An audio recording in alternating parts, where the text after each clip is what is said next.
Hello दोस्तों, जय माता दी। आप सभी का स्वागत है हमारे चैनल पर। शुक्रवार का दिन माता संतोषी और माता लक्ष्मी का दिन होता है। हम आज आपको संतोषी माता की बहुत ही सुंदर कथा सुनाने जा रहे हैं, तो आप सभी इस कथा को ज़रूर सुनिएगा। माँ संतोषी और देवी शक्ति से संबंधित है।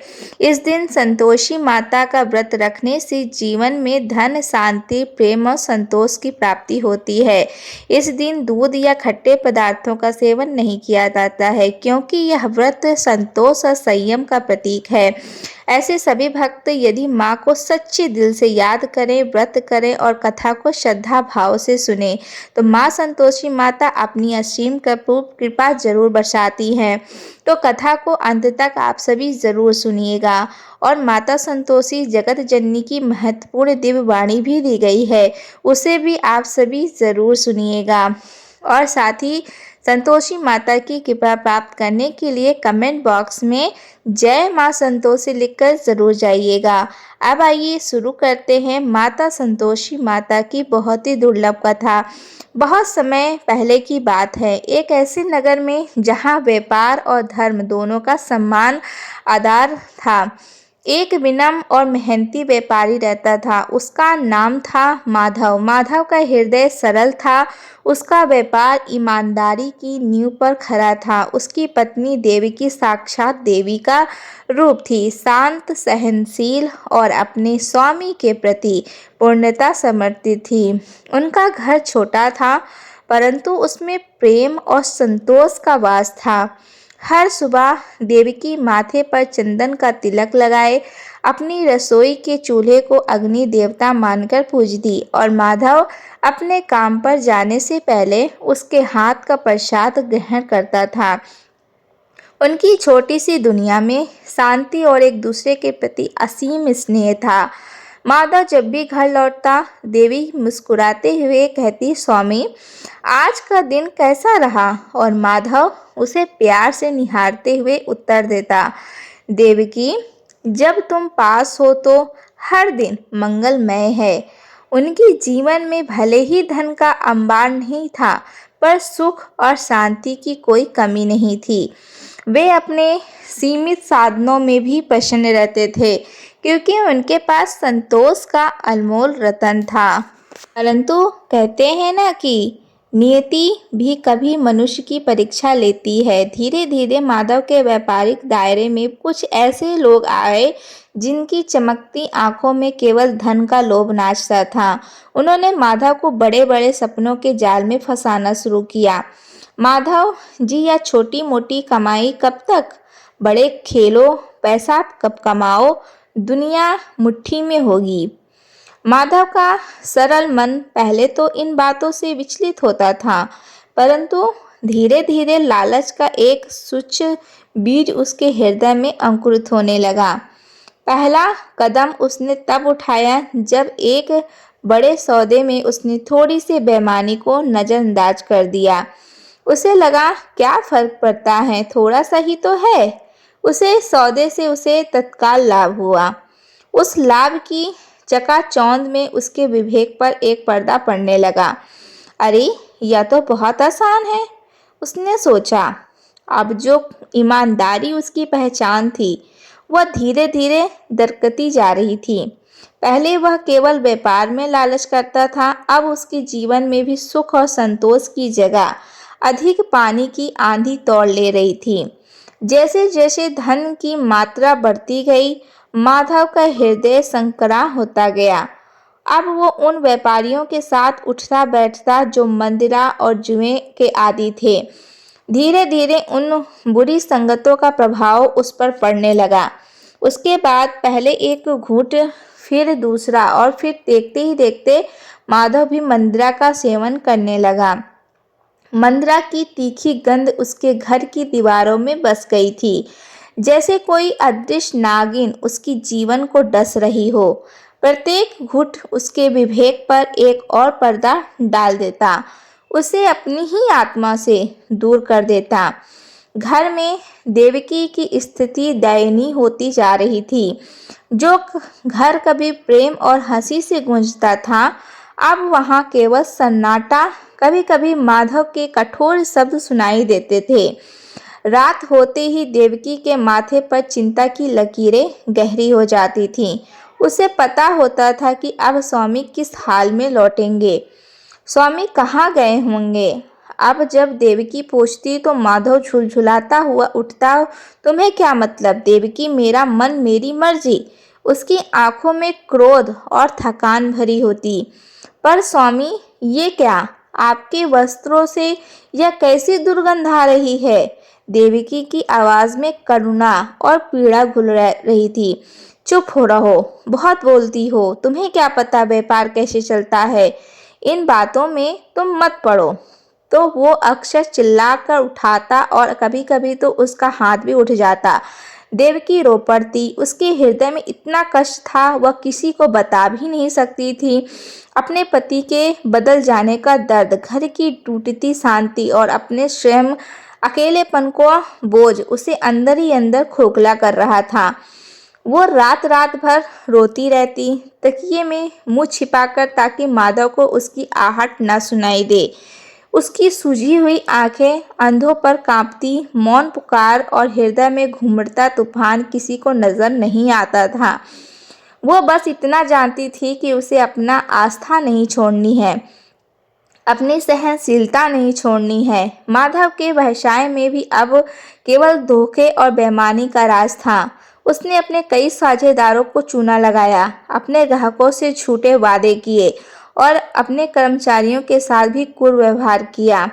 लोगों के मन में उसके प्रति विश्वास नहीं रहा। जो कभी माधव की ईमानदारी की कसम खाते थे, अब उसे देखते ही रास्ता बदल देते थे।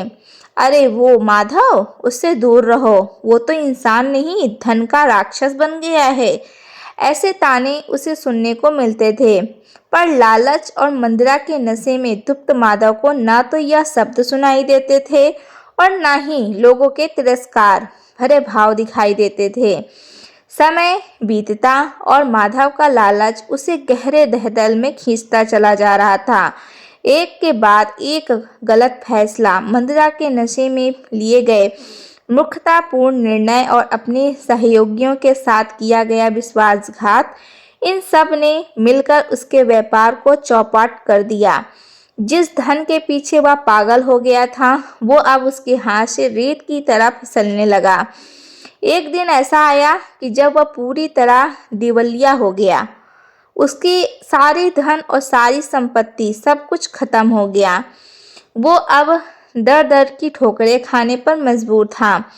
जो लोग कभी उसके आगे पीछे घूमते थे, वे अब उसे पहचानते भी नहीं थे। उसके मित्र, रिश्तेदार सभी ने उससे मुंह मोड़ लिया था।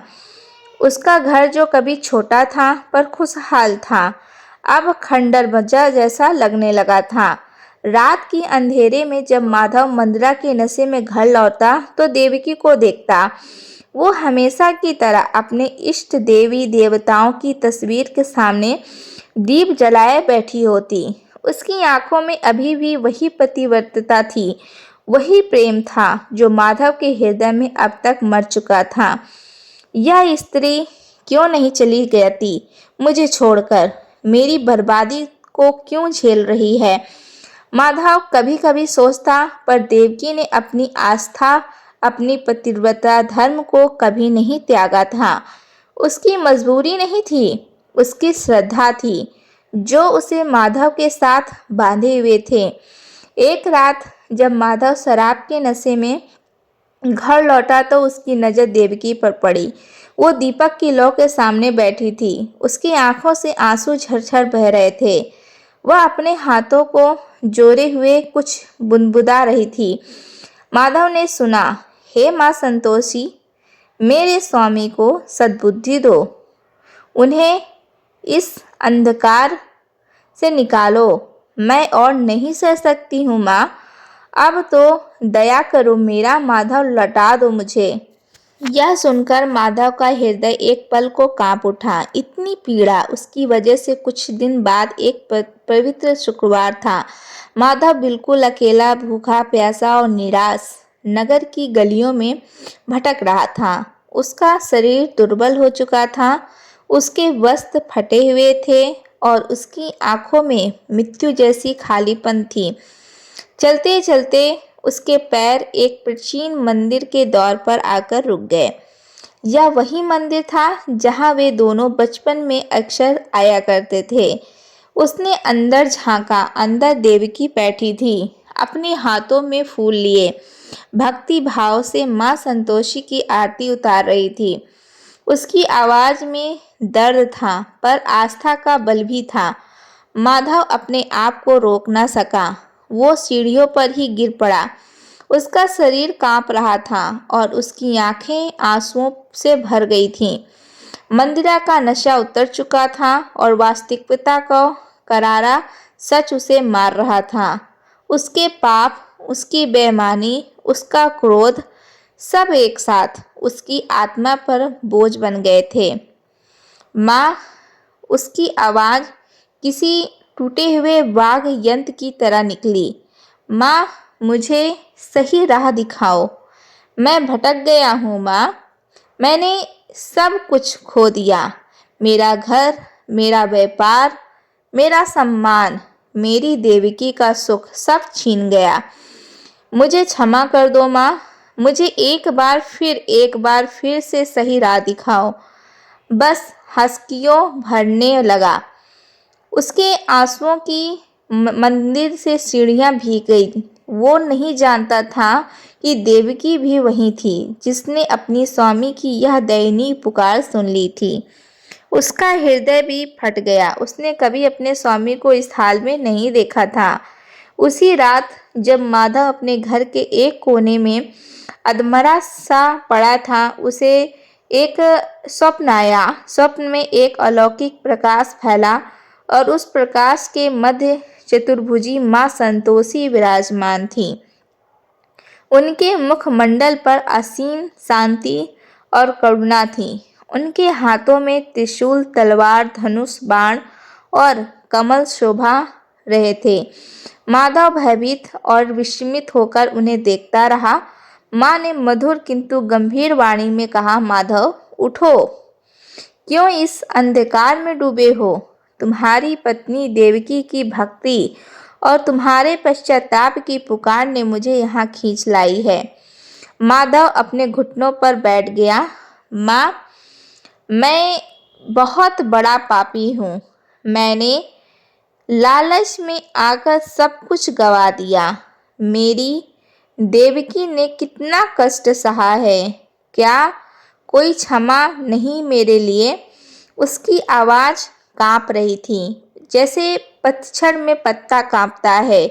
माँ संतोषी ने स्नेहपूर्ण दृष्टि से उसे देखा और कहा, पुत्र, सुख तभी है जब संतोष है। लालच केवल क्षणिक चमक है और जो अतः सब कुछ भस्म कर देती है। संतोष ही सच्चा धन है जो तुम्हें स्थायी सुख और शांति प्रदान करता है। क्या मैं फिर से संतोष पा सकता हूँ? हाँ माधव, यदि तुम सच्ची मन से अपने पापों का प्रायश्चित करो और संतोष का व्रत धारण करो, प्रत्येक शुक्रवार को मेरी आराधना करो, नियम का पालन करो और लालच तथा क्रोध का त्याग करो, मंदिरा का त्याग करो, तुम्हारा हृदय शुद्ध होगा और तुम्हारा जीवन पुनः पटरी पर लौट आएगा।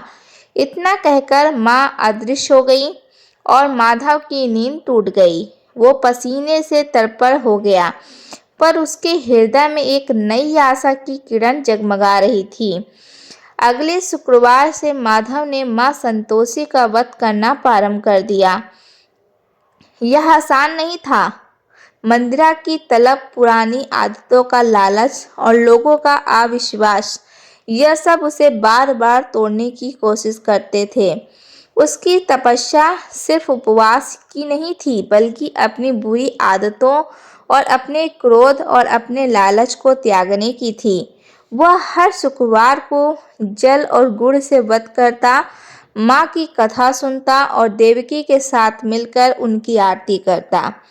देवकी ने अपने स्वामी में आए इस परिवर्तन को देखा। पहले उसे विश्वास नहीं हुआ। वो सोचती थी कहीं यह एक और चाल तो नहीं, कहीं यह फिर से मुझे धोखा तो नहीं देंगे। पर जब उसने देखा माधव सच्चे मन से प्रयास कर रहा है, जब उसने सुना कि वो मंदिरा को छूता तक नहीं है, जब उसने देखा कि उसके स्वामी मुख पर क्रोध की जगह शांति आने लगी है, तो उसका हृदय पिघल गया। उसकी आंखों में फिर से आशा के दिए जल उठे। वह अपने स्वामी को हर कदम पर सहारा देने लगी। स्वामी, थोड़ा और जल पी लीजिए, वह कहते हैं। नहीं देवकी, माधव उत्तर देता। माँ का व्रत है, नियम से करना है। माधव ने अपनी पुराने सभी लेनदारों से माफ़ी मांगी और उनसे क्षमा याचना की। उसने छोटी मोटी मजदूरी करना शुरू कर दिया। जो उसे मिलता उसमें संतोष। लोगों को पहले पर विश्वास नहीं हुआ। अरे, यह माधव फिर नाटक कर रहा है, वे कहते हैं। पर जब उन्होंने माधव को लगातार कई महीनों तक देखा कि ईमानदारी और मेहनत से काम करते देखा, जब उन्होंने देखा कि यह कभी किसी के साथ छल नहीं करता, तो धीरे धीरे उनका मन भी पिघलने लगा। लोगों के मन में उसके प्रति प्रेम और विश्वास फिर से जागृत होने लगा। धीरे धीरे माँ संतोषी की कृपा और माधव की सच्ची तपस्या रंग लाई। उसका जीवन फिर से पटरी पर आ गया। उसने एक छोटी सी दुकान खोली जहां वो ईमानदारी से व्यापार करता था। अब उसके पास धन का अंबार नहीं था, पर शांति और सुख का असीम भंडार था। उसका घर फिर से प्रेम और हंसी से गूंज उठा। देवकी के चेहरे पर खोई हुई रौनक लौट आई। उसकी सूजी हुई आंखें अब चमकने लगी थी और उसके होठों पर हमेशा मुस्कान रहती थी। माधव जब शाम को घर लौटा तो देवकी मुस्कुराते हुए कहती, स्वामी, आज का दिन कैसा रहा? और माधव अपने माथे पर संतोष का तिलक लगाए अपनी प्यारी देवकी को प्यार से निहारते हुए उत्तर देता, देवकी, आज का दिन बहुत अच्छा रहा। माँ संतोषी की कृपा से मुझे संतोष का परम धन मिल गया है। अब मुझे किसी और चीज की कामना नहीं है। उस रात जब चांदनी उनके घर के आंगन में फैल रही थी, माधव ने देवकी का हाथ थामा। उसकी आंखों में आंसू थे, पर वे दर्द के नहीं, कृतज्ञता और संतोष के आंसू थे। देवकी, उसने फुसफुसाया, तुमने मुझे कभी नहीं छोड़ा। तुमने मेरी रक्षा की है। तुम मेरी संतोषी माँ का ही रूप हो। देवकी ने अपने स्वामी के माथे पर हाथ फेरा और उसकी आंखों से प्रेम के दो आंसू छलक पड़े। उनका जीवन एक बार फिर से सुख और शांति में प्रतीक बन गया, क्योंकि उन्होंने लालच के अंधकार को त्याग कर संतोष के प्रकाश को अपना लिया था। यह कथा केवल माधव की नहीं, बल्कि हर उस व्यक्ति की है जो लालच की दलदल में फंसकर अपनी आत्मा को खो देता है। पर यदि वह सच्ची मन से प्रायश्चित करे तो उसे माँ संतोषी की कृपा से पुनः प्रकाश मिल ही सकता है। सुख तभी है जब संतोष है। यह चित्रण सत्य है। तो प्रिय भक्तों, इस वीडियो में शुक्रवार व्रत की यह पावन कथा यहीं पर समाप्त होती है। अब आइए माता संतोषी की दिव्य वाणी सुने। माधव और देवकी की कथा के माध्यम से मानवता को संबोधित एक दिव्य संवाद, जहां करुणा, चेतावनी और आशा से भरी एक पुकार है। माँ संतोषी हूँ, जगत की जननी। है मानव, ये कलयुग के थके हुए प्राणी, मेरे बच्चे, आज मैं माँ संतोषी तुम्हारे पास स्वयं आई हूँ, तुम्हें पुकारने, तुम्हें संभालने और तुम्हारा हृदय पिघालना देना, ताकि तुम फिर से अपने भीतर संतोष को पहचान सको। मेरी वाणी सुनो। मानव, तुम्हारी आंखों में आज जो धुंध है, वह धुंध दुनिया के छल कपट, लालच और निराशा से ने भरी है। तुम्हारा हृदय बोझ से दबा है, तुम्हारी आत्मा थकी हुई है, तुम्हारा कदम डगमगा रहा है। तुम इस आंध दौर में इतना भाग रहे हो, अपनी भीतर के प्रकाश को भूल चुके हो। पर संतोष वह है जो कहीं खो गया है। हे मनुष्य, तुम्हें लगता है कि मैं केवल ग्रंथों में हूँ, केवल मंदिरों की दीवारों पर हूँ, केवल आरती की थाली में हूँ। नहीं, मैं तुम्हारे प्रत्येक सांस में हूँ, प्रत्येक आशा में हूँ, प्रत्येक आंसू में हूँ, प्रत्येक आंसुओं में। और जब तुम्हारा हृदय टूटता है, जब घर की दीवारें दर्द से गूंजती हैं, जब तुम्हारी पत्नी रातों में रोती है, जब तुम्हारे पति भटक जाता है, मैं वही हूँ जो तुम्हें टूटने से जीवन को हाथ पकड़कर उठाती हूँ। हे मानव, मैं तुम्हें माधव की कथा नहीं सुना रही हूँ, मैं तुम्हें तुम्हारा ही चेहरा दिखा रही हूँ। हे साधक, तुम सोचोगे यह कथा किसी और की है, पर सुनो, यह कथा माधव की नहीं, यह कथा हर उस व्यक्ति की है जो लालच में पकड़कर भटक जाता है। यह कथा उस पति की है जो घर के प्रेम को भूलकर चमकदार धोखे में डूब जाता है। यह कथा उस पत्नी की है जो चुपचाप आंसू पीती है और अपनी भक्ति टूटे घर को तोड़ने की कोशिश करती है, पर यही थोड़ा सा तुम्हें पूरी तरह नंगा कर देता है, सम्मान छीन लेता है और शांति छा जाता है, घर का सुख छीन जाता है। माधव की तरह तुम भी सोचते हो यही तो जीवन है, धर्म कमाओ, बड़ा बनो। पर मैं पूछती हूँ, यदि धन के बदले तुम अपना मन खो दोगे तो क्या पाया? यदि व्यापार के बदले तुम अपनी पत्नी के आंसू ले लोगे तो क्या पाया? यदि सफलता के बदले तुम अपना परिवार खो बैठोगे तो क्या पाया? सुनो, लालच कभी तृप्त नहीं होता, चाहे तुम संसार की सारी संपत्ति भी रख लो, या दानव और मांगता ही रहेगा। हाँ मेरे बच्चे, जब मनुष्य जीवन में सब खो देता है, जब उसके मित्र भी साथ छोड़ देते हैं, जब घर उजड़ जाता है, जब व्यापार डूब जाता है, जब शरीर टूट जाता है, तब यही कांपती आवाज़ में पुकारता है, माँ मुझे बचा लो। मैं सुनती हूँ, मैं सब सुनती हूँ, हर वह आहट जो दर्द में डूबी हो। हे मानव, तुम्हें याद है जब माधव सब कुछ खोकर मंदिर की सीढ़ियों पर गिरा पड़ा? वह टूट गया था, उसका अभिमान चूर हो गया था, उसके हाथ काँप रहे थे, उसकी आंखों से आंसू गिर रहे थे जैसे बरसों से रोका हुआ हो। जवार फट रहा था और देवकी उसकी पत्नी, वह किसी पत्नी की नहीं, एक देवी की तस्वीर थी। वह जलती रही पर टूट कर भी नहीं टूटी। उसके आंसू ही मेरी चौखट तक माधव की पुकार पहुंचा गए। हे साधक, क्या तुम भी देवकी जैसे आंसू बहाते हो? क्या तुम भी रातों में छिप कर रोते हो? क्या तुम भी टूटे हुए घर को जोड़ने की कोशिश करते हो? क्या तुम्हारा पति या पत्नी तुम्हें समझ नहीं पाती? क्या तुम्हारे बच्चे भटक रहे हैं? क्या तुम्हारी मेहनत का फल कोई और ले जाता है?